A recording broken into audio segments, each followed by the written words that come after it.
नमस्कार दोस्तों, आपका स्वागत है हमारे YouTube चैनल कविंदर भैया में। दोस्तों, जैसे कि आप सभी जानते हैं, हम GS की 50-50 महत्वपूर्ण प्रश्नों की सीरीज चला रहे हैं, जिसका यह पार्ट नंबर 6वां है। इससे पहले हमने इसी तरह के 5 वीडियो अपलोड कर रखे हैं। यदि आप उन वीडियो को नहीं देखे हैं तो हमारे इस चैनल के प्लेलिस्ट में जाकर जरूर देखिए, वह वीडियो आपके लिए बहुत ही महत्वपूर्ण होगा।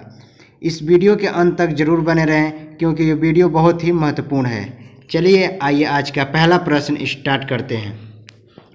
हमारा आज का पहला प्रश्न है, पृथ्वी सूर्य से निकटतम दूरी पर होती है। पृथ्वी सूर्य से निकटतम दूरी पर कब होती है, यही बताना है। ए में 3 जनवरी को, बी 4 जुलाई को, सी 22 मार्च को, डी 21 सितंबर को। तो पृथ्वी सूर्य से निकटतम दूरी पर कब होती है? तो इसका सही जवाब है 3 जनवरी को। 3 जनवरी को पृथ्वी सूर्य से निकटतम दूरी पर होती है। इसे उपसौर के नाम से जाना जाता है। अगला प्रश्न, विधान परिषद के सदस्य के लिए न्यूनतम आयु कितनी है? विधान परिषद बनना है अगर आपको, तो आपकी न्यूनतम आयु कितनी होनी चाहिए? कम से कम आयु कितनी होनी चाहिए? ए 25 वर्ष, बी 30 वर्ष, सी 35 वर्ष, डी 40 वर्ष। बताइए, यह पॉलिटिक्स का क्वेश्चन है। तो विधान परिषद बनने के लिए न्यूनतम आयु हमारा 30 वर्ष होना चाहिए। कितना होना चाहिए? 30 वर्ष। बी हमारा सही इसका जवाब है। किसी भी राज्य में विधानसभा और विधान परिषद होता है। विधानसभा के लिए मिनिमम 25 वर्ष और विधान परिषद के लिए 30 वर्ष। वर्तमान में अभी विधान परिषद हमारे 7 राज्यों में स्थित है। चलिए आइए अब अगला प्रश्न देखते हैं। पूर्व का मैनचेस्टर किसे कहा जाता है? पूर्व का मैनचेस्टर किसे कहा जाता है? ए मुंबई, बी ओसाका, सी अहमदाबाद, डी कानपुर। तो ये ना भारत का मैनचेस्टर नहीं पूछ रहा है, ये पूर्व का मैनचेस्टर पूछ रहा है। तो इसका हमारा सही जवाब है ओसाका, जो जापान में पड़ता है। तो पूर्व का मैनचेस्टर है क्या? ओसाका। अगला प्रश्न, कैबिनेट मिशन भारत में किस वर्ष आया था? कैबिनेट मिशन भारत में किस वर्ष आया था? ए 1946, बी 1945, सी 1942, डी 1940। कैबिनेट मिशन भारत में किस वर्ष आया था? तो कैबिनेट मिशन के अंतर्गत ही हमारा संविधान का गठन हुआ है। तो ये हमारा 1946 में आया था। इसके अध्यक्ष थे पैथिक लॉरेंस। 1946 में आया था भारत। अगला प्रश्न, भारतीय संविधान के अनुसार संसद के दोनों सदनों के अधिवेशन एक वर्ष में कम से कम कितनी बार बुलाना जरूरी है? जो हमारे अधिवेशन होते हैं सांसदों का, वो एक वर्ष में कम से कम कितनी बार होना जरूरी है, ये बताना है। ए में 4 बार, बी में 3 बार, सी में 2 बार, डी में 1 बार। तो कम से कम 2 बार होना चाहिए। वैसे अधिवेशन हमारा 3 होता है वर्ष में, लेकिन कम से कम 2 बार होना चाहिए और दोनों के बीच का अंतर 6 माह से अधिक नहीं होना चाहिए। और यह कौन बुलाता है, आप लोग कमेंट बॉक्स में बता सकते हैं। सांसद के दोनों अधिवेशन करना होगा तो कौन बुलाएगा? अगला प्रश्न, भारतीय संविधान में कितनी मौलिक कर्तव्य शामिल किए गए हैं? भारतीय संविधान में कितनी मौलिक कर्तव्य शामिल किए गए हैं? ए 9, बी में 10, सी में 11, डी में 12। तो हमारे मौलिक कर्तव्य कितने शामिल किए गए हैं भारतीय संविधान में? तो 11 मौलिक कर्तव्य शामिल किए गए हैं। आप लोग बताइए, मौलिक कर्तव्य हमारे भारत के संविधान में कहाँ से लिया गया है, किस देश से लिया गया है? हमारा संविधान तो हमारा खुद से बनाया नहीं गया है, कहीं ना कहीं कई देशों से मिलकर लिया गया है और बनाया गया है। तो उसी तरह मौलिक कर्तव्य किस देश से लिया गया है? अगला प्रश्न, आप लोग कमेंट बॉक्स में इसका उत्तर दीजिए। नमक सत्याग्रह किस वर्ष में हुआ था? नमक सत्याग्रह, जिसे दांडी मार्च के भी नाम से जाना जाता है। ए 1929, बी 1930, सी 1931, डी 1932। तो दांडी मार्च हमारा 1930 में हुआ था, नमक सत्याग्रह। अगला प्रश्न, स्वतंत्र भारत की लोकसभा के पहले अध्यक्ष कौन थे? स्वतंत्र भारत की लोकसभा के पहले अध्यक्ष कौन थे? ए हुक्कम सिंह, बी बलीराम भगत, सी रवि राय, डी जीवी मावलंकर, जिनका फुल फॉर्म है इनका गणेश वासुदेव मावलंकर। तो पहली बार जब लोकसभा हमारा हुआ था तो उसके अध्यक्ष कौन थे? तो गणेश वासुदेव मावलंकर थे पहला। आप लोग बताइए कमेंट बॉक्स में, वर्तमान में लोकसभा के अध्यक्ष कौन हैं? वर्तमान में लोकसभा के अध्यक्ष कौन हैं? अगला प्रश्न, भारत की संविधान सभा का संवैधानिक सलाहकार कौन था? जो भारत का संविधान बन रहा था उसका संवैधानिक सलाहकार कौन था? किसके द्वारा संविधान में सलाहकार लेकर बनाया गया था कि ये चीज़ यहाँ से लिया जाना चाहिए, ये चीज़ यहाँ से लिया जाना चाहिए? A Rajendra Prasad, B doctor Bhimrao Ambedkar, C sir B N Rao, D A K M Munshi. तो संवैधानिक सलाहकार हमारे थे sir B N Rao, C इसका सही जवाब है। अगला प्रश्न, अनुसूचित बैंकों को पंजीकृत किसके पास कराना होता है? कोई भी अगर नया बैंक बनता है, चाहे अनुसूचित बैंक होता है, वो पंजीकृत किसके माध्यम से होता है? किससे आपको पंजीकृत करा कर एक नया बैंक आप भी खोल सकते हैं? ए सेबी, बी भारतीय रिजर्व बैंक, सी वित्त मंत्रालय, डी भारतीय स्टेट बैंक। तो अगर आपको भी कोई नया बैंक खोलना है तो भारतीय रिजर्व बैंक से पंजीकृत कराना पड़ेगा, तभी आप लॉन्च कर पाएंगे कोई भी बैंक। बी इसका सही जवाब है। अगला प्रश्न, दक्षिणी ध्रुव पर पहुंचने वाला प्रथम व्यक्ति था? जो दक्षिणी ध्रुव होता है हमारा, दो ठो ध्रुव होते हैं, उत्तरी ध्रुव और दक्षिणी ध्रुव। तो दक्षिणी ध्रुव पर पहुंचने वाला प्रथम व्यक्ति बताना है। A captain Cook, B John Cabot, C में हमारे आर एमंडसरन, डी में रॉबर्ट पियरे। तो दक्षिणी ध्रुव में सर आर एमंडसरन थे। इसी 4 ऑप्शनों में से उत्तरी ध्रुव पर पहुंचने वाला व्यक्ति का भी नाम है, उसका नाम अगर पहचानते हैं आप लोग कमेंट बॉक्स में लिखिए। इन्हीं 4 ऑप्शनों में से है वो जो उत्तरी ध्रुव पर पहुंचने वाला प्रथम व्यक्ति था। इसका हमारा सही जवाब है सी। अगले प्रश्न की तरफ चलते हैं। ध्वनि का वेग सर्वाधिक होता है, ध्वनि का वेग किस में सबसे अधिक होता है? ए निर्वात में, बी द्रव में, सी गैस में, डी ठोस में। तो आप लोग इसका जवाब जरूर बता सकते हैं क्योंकि हमने पिछले वीडियो में 2 ध्वनि से प्रश्न करा चुके हैं। तो ध्वनि को गमन करने के लिए कोई ना कोई माध्यम की आवश्यकता होती है, तो सबसे अधिक वेग हमारा ठोस में होगा।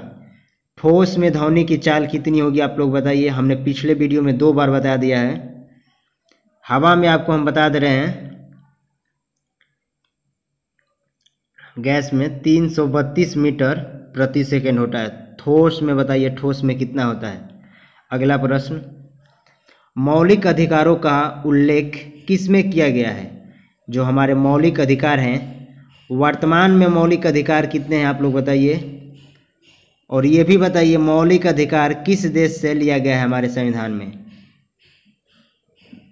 मौलिक अधिकारों का उल्लेख किस में किया गया है? ए संविधान के भाग 4 में, बी संविधान के भाग 3 में, सी संविधान के भाग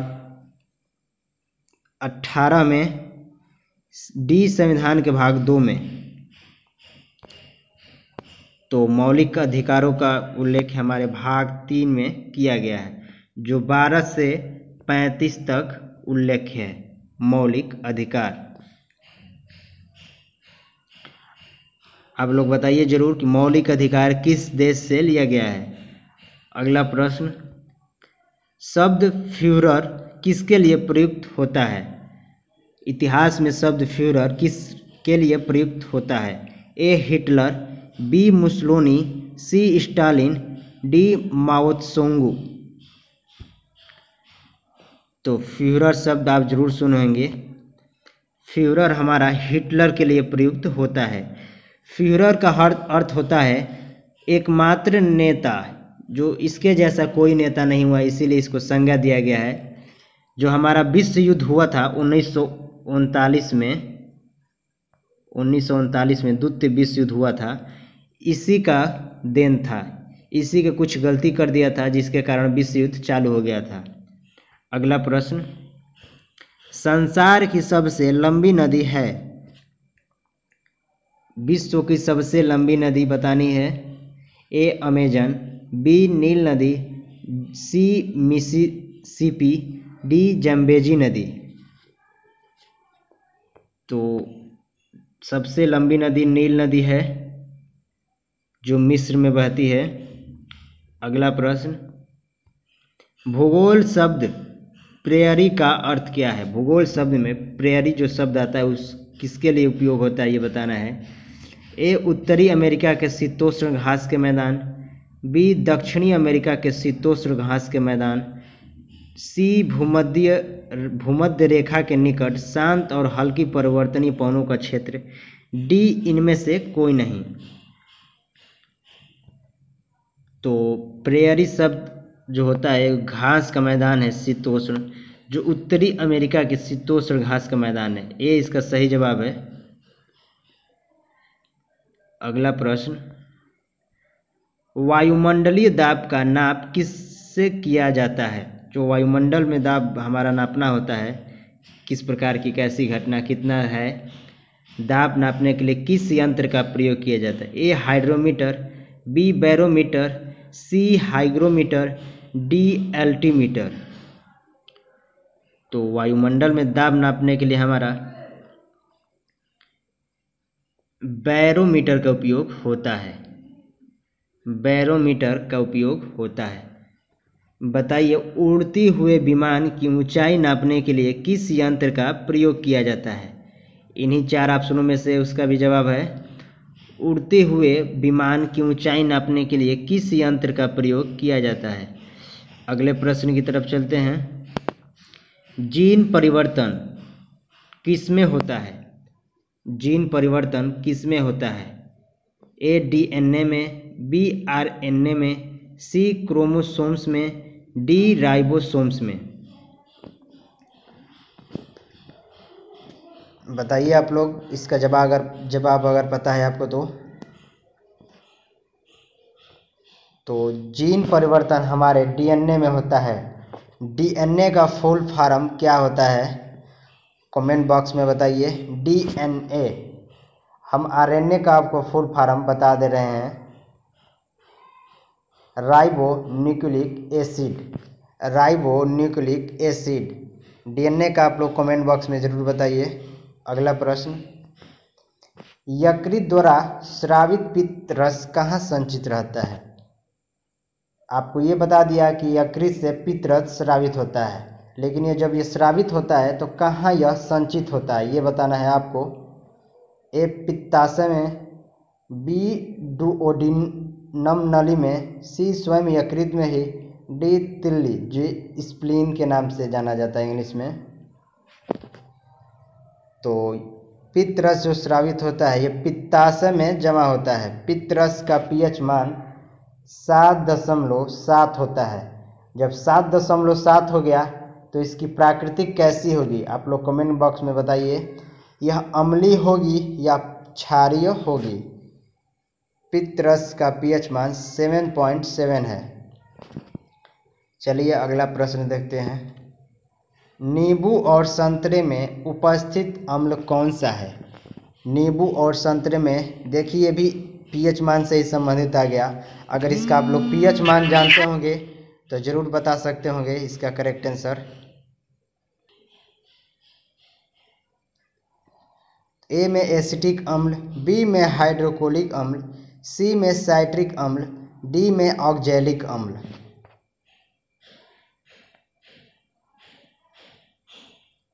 तो इसका सही जवाब है साइट्रिक अम्ल। खट्टे पदार्थों में साइट्रिक अम्ल पाए जाते हैं। अगला प्रश्न, निम्नलिखित में से कौन सा जीवन का भौतिक आधार है? निम्नलिखित में से कौन सा जीवन का भौतिक आधार है? ए न्यूक्लियस, बी राइबोसोम, सी प्रोटोप्लाज्मा, डी माइटोकॉन्ड्रिया। तो जीवन का हमारा भौतिक आधार है प्रोटोप्लाज्मा। प्रोटोप्लाज्मा को जीवन का भौतिक आधार कहा जाता है। यह हमारे रक्त के 55% भाग प्रोटोप्लाज्मा होता है, 55%। और प्रोटोप्लाज्मा में जो 55% होता है, इसमें 90% जल का ही होता है, जल का भाग होता है। अगला प्रश्न, इन्फ्लुएंजा किसके द्वारा होता है? इन्फ्लुएंजा किसके द्वारा होता है? ए जीवाणु, बी विषाणु, सी जीवाणु एवं विषाणु, डी विषाणु एवं जीवाणु। यानी बैक्टीरिया द्वारा या वायरस द्वारा आपको बताना है। तो इन्फ्लुएंजा उसे कहते हैं जो एलर्जी टाइप का जो भी बीमारी होता है, जैसे छींक आना, मुहासे फूल जाना जो चेहरे पे हमारे होते हैं, तो ये वायरस के कारण होते हैं एलर्जी। बी इसका सही जवाब है। अगला प्रश्न, शरीर में हीमोग्लोबिन का कार्य क्या है? जो शरीर में हमारा हीमोग्लोबिन होता है उसका कार्य बताना है। ए ऑक्सीजन का परिवहन करना, बी जीवाणुओं को ध्वंस करना, सी रक्तताल्पता को रोकना, डी लोहे का उपयोगीकरण। तो इसी तरह के कल प्रश्न एक आया था जो WBC के बारे में बताना था, WBC, लेकिन आज हमारा हीमोग्लोबिन बताना है जो RBC का एक भाग है। तो हीमोग्लोबिन का कार्य है ऑक्सीजन का परिवहन करना। ये सही जवाब है। अगला प्रश्न, वल्नीकरण है, वल्नीकरण क्या है बताना है। देखिए इन 4 ऑप्शनों में से, ए ज्वालामुखियों का अध्ययन विज्ञान, बी वोल्टाइक कोष की प्रस्तुत से संबंधित प्रक्रम, सी बहुलकों का अवक्रमण की विधि, डी रबड़ को सल्फर के साथ गर्म करके सख्त करने की विधि। तो वल्नीकरण हमारा इसका सही जवाब है रबड़ को सल्फर के साथ गर्म करके उसको सख्त करते हैं, क्योंकि रबड़ एक बहुत ही लचीला होता है। तो जब तक उसमें सल्फर नहीं मिलाया जाता है वह सख्त कठोर नहीं होता है। अगला प्रश्न, राज्यों को सहायता अनुदान राजस्व अनुशंसित होता है किसके द्वारा? ए अंतरराज्य परिषद द्वारा, बी योजना आयोग द्वारा, सी वित्त आयोग द्वारा, डी विकास परिषद द्वारा। तो जो भी राज्य और केंद्रों के बीच बंटवारा होता है धन की, वो हमारा वित्त आयोग करता है। वित्त आयोग का गठन कौन करता है? आप लोग कमेंट बॉक्स में बताइए। इसका सही जवाब है वित्त आयोग के द्वारा। अगला प्रश्न, काजू का सबसे बड़ा उत्पादक राज्य कौन सा है? काजू का सबसे बड़ा उत्पादक राज्य कौन सा है? ए महाराष्ट्र, बी कर्नाटक, सी बिहार, डी तमिलनाडु। तो काजू सबसे अधिक केरल में भी होता है और उसके बाद हमारा महाराष्ट्र में होता है। तो ऑप्शन के अनुसार हम महाराष्ट्र इसका सही जवाब होगा। अगला प्रश्न, निम्नलिखित में से कौन सा शिक्षा का प्राचीनतम स्थल था? ए उज्जैन, बी नालंदा, सी विक्रमशिला, डी तक्षशिला। तो प्राचीन समय में शिक्षा का सबसे, तो बताइए इसका सही जवाब क्या है? तो इसका हमारा सही जवाब है तक्षशिला। तक्षशिला सही जवाब है इसका, डी। अगला प्रश्न, सिंधु घाटी सभ्यता की लिपि थी, सिंधु घाटी जो थी उसकी कैसी लिपि थी यही बताना है आपको। ए फारसी, बी द्रविड़, सी संस्कृत, डी उद्वाच योग्य नहीं, यानी पढ़ने योग्य नहीं, डी इसका अर्थ है। तो सिंधु घाटी सभ्यता से आप बता सकते हैं इसका सही जवाब यो पढ़ने योग्य नहीं थी, सिर्फ चित्र बनाए जाते थे, भाव चित्रात्मक थी उसकी लिपि। तो इसका हमारा सही जवाब डी है। अगला प्रश्न, अकबर के शासन में महाभारत का पारसियन भाषा में अनुवाद किया गया था, वह किस नाम से जाना जाता है? अकबर के शासन में महाभारत का पर्शियन भाषा में अनुवाद किया गया था, वह किस नाम से जाना जाता है? ए अकबरनामा, बी रजमानामा, सी सखनियत उल औलिया, डी इकबालनामा। तो अकबर के शासनकाल में महाभारत का अनुवाद जो हुआ था उसे रजमानामा के नाम से जाना जाता है। बी हमारा इसका सही जवाब से जाना जाता है, बी हमारा इसका सही जवाब है। अगला प्रश्न, हमारा राष्ट्रीय गीत है, बिल्कुल आसान प्रश्न है आपका यह। हमारा राष्ट्रीय गीत है, सारे जहां से अच्छा, बी झंडा ऊंचा रहे हमारा, सी वंदे मातरम, डी जनगण मन। तो आप लोग कमेंट बॉक्स में ज़रूर बताइए इसका सही जवाब क्या है। तो इसका हमारा सही जवाब है वंदे मातरम, वंदे मातरम। यह बंकिम चंद्र चटर्जी के द्वारा लिखा गया एक पुस्तक थी, आनंद मठ, आनंद मठ, उसी में यह वर्णित है। अगला प्रश्न, भारत के पश्चिमी तट का उत्तरी भाग किस नाम से जाना जाता है? भारत के पश्चिमी तट के उत्तरी भाग को किस नाम से जाना जाता है? ए उत्तरी सिरकाश तट, बी कोरोमंडल तट, सी मालाबार तट, डी कोंकण तट। तो हमारे पश्चिमी तट के उत्तरी भाग को कोंकण तट के नाम से जाना जाता है, और दक्षिणी तट होता है दक्षिणी, वह मालाबार तट है, और पूर्वी तट को कोंकण कोरोमंडल कहा जाता है, पूर्वी को। अगला प्रश्न, निम्नलिखित में से खरीफ फसल कौन सी है? इन चार ऑप्शनों में एक सिर्फ खरीफ की फसल है, बाकी तीनों रबी की फसल है। आप लोग पहचानिए और इसका जवाब दीजिए। ए चावल, बी गेहूँ, सी जौ, डी सरसों।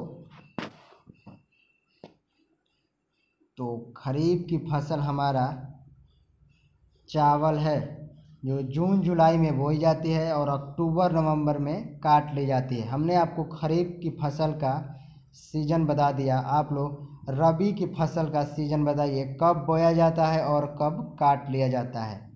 खरीफ की फसल जून जुलाई में बोई जाती है और अक्टूबर नवंबर में काट ली जाती है। अगला प्रश्न, कॉफ़ी का सबसे बड़ा उत्पादक राज्य है?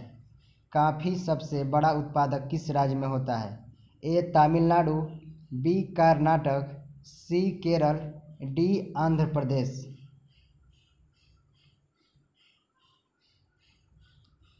तो इसका हमारा सही जवाब है कर्नाटक। जितने भी ठंडे प्रदेश होते हैं कॉफ़ी उन्हीं जगहों पर ज़्यादा उत्पादन होती है। तो आप लोग ट्रिक के माध्यम से भी याद कर सकते हैं, क से कर्नाटक, क से कॉफ़ी। अगला प्रश्न, मनुस्मृति कैसी पुस्तक है? आपको बताना है। जो मनुस्मृति हमारी है सबसे पुरानी स्मृति मनुस्मृति, ए धार्मिक ग्रंथ के है, बी कानून की पुस्तक है, सी प्रशासनिक सिद्धांत है, डी जीवनी है। तो मनुस्मृति हमारी कानून की पुस्तक है, हिंदू विधा की कानून की पुस्तक है। यह पुष्यमित्र शुंग के द्वारा लिखा गया है। अगला प्रश्न, धूम्रपान सेहत के लिए हानिकारक है क्योंकि उसमें क्या होता है? धूम्रपान जब लोग करते हैं तो हम लोग कहते हैं भाई सेहत के लिए हानिकारक होता है। कहीं कहीं नोटिस, कहीं कहीं क्या हर जगह नोटिस होता है धूम्रपान सेहत के लिए हानिकारक होता है। उसमें क्या होता है यही आपको बताना है। ए कार्बन मोनोऑक्साइड, बी निकोटीन, सी पॉलीसाइक्लिक एरोमेटिक हाइड्रोकार्बन, डी उपरोक्त सभी। तो सिगरेट में हमारा निकोटीन पाया जाता है जो स्वास्थ्य के लिए हानिकारक है। 20 का सही जवाब है। अगला प्रश्न, अग्नि का आविष्कार किस काल में हुआ था? अग्नि का आविष्कार किस काल में हुआ था? ए पूरा पाषाण काल, बी नव पाषाण काल, सी मध्य पाषाण काल, डी ताम्र पाषाण काल। तो यह इतिहास से प्रश्न है, हम लोग इसे 4-5 में ही पढ़े होंगे, क्लास 4 या 5 में। तो अग्नि का आविष्कार पूरा पाषाण काल में ही हो गया था। अगला प्रश्न, सिख गुरु तेग बहादुर को किसने मृत्यु दंड दिया था? सिख बहादुर, गुरु तेग बहादुर हमारे सिखों के 9वें गुरु थे। कितने गुरु थे? क्रमांक के 9वें गुरु थे। इनको मृत्यु दंड की सजा किसने दी थी? किस राजा ने? ए अकबर, बी हुमायूं, सी शाहजहां, डी औरंगजेब। तो हमारे सिखों के 9वें गुरु तेग बहादुर को औरंगजेब ने दिल्ली में मरवा दिया था, शीशगंज गुरुद्वारा में। दिल्ली में शीशगंज एक गुरुद्वारा है, वहीं पे इसने इनका सिर कटवा दिया था। अगला प्रश्न, राज्यसभा के सदस्यों के चुनाव की कौन सी विधि है? राज्यसभा के सदस्यों का चुनाव का कौन सा विधि है? ए में है साधारण बहुमत प्रणाली, बी में सूची प्रणाली, सी में एकल संक्रमणीय मत प्रणाली, डी में संचित मत प्रणाली।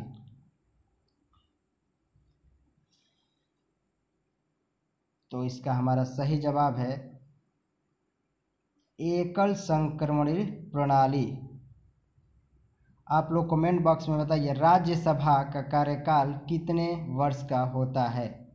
राज्यसभा का कार्यकाल कितने वर्ष का होता है? अगला प्रश्न, राज्य नीति के निर्देशक सिद्धांतों में क्या शामिल है जो मौलिक अधिकारों में नहीं है? राज्य के नीति निर्देशक सिद्धांत में क्या शामिल है जो मौलिक अधिकारों में नहीं है?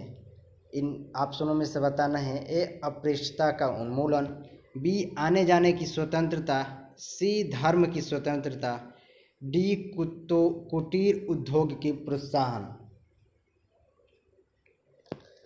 तो हमारे ए बी सी ये सब मौलिक अधिकार के अंतर्गत आते हैं, जबकि डी कुटीर उद्योग का प्रोत्साहन ये राज्य के नीति निर्देशक तत्व जो 36 से 51 तक के वर्णित है। अगला प्रश्न, सन 1907 के कांग्रेस के नरम दल और गरम दल के बीच विभाजन को किस नाम से जाना जाता है? जो 1907 में हमारा कांग्रेस के नरम दल और गरम दल में विभाजन हुआ था वह किस नाम से जाना जाता है? ए अहमदाबाद फुट, बी लखनऊ फुट, सी सूरत फुट, डी कराची फुट। तो यह 1907 में सूरत में हुआ था, इसीलिए इसे सूरत फुट कहा जाता है। अगला प्रश्न, संयुक्त राष्ट्र संघ का संयुक्त राष्ट्र नाम अमेरिका के किस राष्ट्रपति ने दिया था? जो संयुक्त राष्ट्र, तो आप लोग को पहले ये पता ना चाहिए, 24 अक्टूबर 1945 को संयुक्त राष्ट्र बना था। तो वही बताना है आपको कि यह संयुक्त राष्ट्र किस राष्ट्रपति की देन है? A George Washington, B John Adams, C D Roosevelt, D Trygve Lie. तो इसका सही जवाब है डी रूजवेल्ट। अगला प्रश्न, खजुराहो मंदिर का निर्माण किस राजवंश के राजाओं के द्वारा किया गया था? खजुराहो में जो मंदिर है वह किस राजवंश के द्वारा किया गया है? ए चंदेल शासक, बी चालुक्य शासक, सी पाल शासक, डी राष्ट्रकूट शासक। तो खजुराहो के हमारा चंदेल शासकों द्वारा किया गया था। इसका सही जवाब ए है। अगला प्रश्न, जल का छिड़काव करने पर किसी बंद कमरे का ताप गिर जाता है क्योंकि? जो कभी कोई कमरा बंद है उसमें अगर जल का छिड़काव कर देते हैं तो उसका ताप गिर जाता है। ए जल ऊष्मा का कुचालक है, बी जल की विशिष्ट ऊष्मा अधिक है, सी जल का वाष्पन की गुप्त ऊष्मा अधिक है, डी जल तापक्रम कमरे के ताप से कम है। तो इसका हमारा सही जवाब है जल की विशिष्ट ऊष्मा अधिक है, बी सही इसका आंसर है। अगला प्रश्न, विटामिन सी की कमी से उत्पन्न रोग का नाम है? बिल्कुल आसान प्रश्न, इसको करके हम लोग अगला प्रश्न देखते हैं। तो विटामिन सी की कमी से स्कर्वी रोग होता है, ए इसका सही जवाब है। अगला प्रश्न, बोरोलाग पुरस्कार किस क्षेत्र में दिया जाता है? बोरोलाग पुरस्कार किस क्षेत्र में दिया जाता है? ए विज्ञान, बी अर्थशास्त्र, सी कृषि, डी कला। तो बोरोलाग हमारा कृषि के क्षेत्र में दिया जाता है। अगला प्रश्न, एकांक समय में पूर्ण किए गए दोलन की संख्या को क्या कहते हैं? एकांक समय में पूर्ण किए गए दोलन की संख्या को क्या कहते हैं? ए चाल, बी आवृत्ति, सी आयाम, डी आवर्तकाल। तो इसका सही जवाब है आवर्तकाल उसे कहा जाता है। अगला प्रश्न, रक्तचाप नापने के लिए निम्नलिखित में से कौन सा उपकरण होता है? जो ब्लड प्रेशर नापा जाता है, डॉक्टर जो नापते हैं, तो उसका यंत्र का नाम बताना है। ए स्फेग्नोमैनोमीटर, बी पायरोमीटर, सी मैनोमीटर, डी हाइग्रोमीटर। तो इसका सही जवाब है स्फेग्नोमैनोमीटर। अगला प्रश्न, निम्नलिखित में से किस हड़प्पा स्थल में चावल की खेती होती थी? चावल की खेती का साक्ष्य कहाँ से मिला है आपको बताना है। ए हड़प्पा, बी लोथल, सी कालीबंगा, डी कोटदीजी। तो हड़प्पा में चावल की खेती का साक्ष्य हमारा लोथल से मिला है, बी इसका सही जवाब है। अगला प्रश्न, सरल आवर्त गति किस भौतिक राशि के संरक्षण पर आधारित है? सरल आवर्त गति किस भौतिक राशि के संरक्षण पर आधारित है? ए स्थिति ऊर्जा, बी गतिज ऊर्जा, सी यांत्रिक ऊर्जा, डी इनमें से कोई नहीं। तो सरल आवर्त गति हमारा गतिज ऊर्जा पर स्थित है। अगला प्रश्न, और यह सीरीज का हमारा लास्ट प्रश्न होगा। इन 50 प्रश्नों में से ही यह प्रश्न है, अगर आप इन 50 प्रश्नों को देखे होंगे तो इसका सही जवाब दे सकते हैं। थोड़ा सा प्रश्न बस घुमा है, लेकिन आप इन प्रश्नों का जवाब जरूर दे सकते हैं अगर इन 50 प्रश्नों का आपने देखा होगा तो। प्रश्न है हमारा, पूरा पाषाण युग से नवपाषाण युग में संक्रमण किसके कारण संभव हुआ था? ए अन्न उत्पादन, बी आग का जलना, सी पहिए बनाना, डी लिपि लिखना।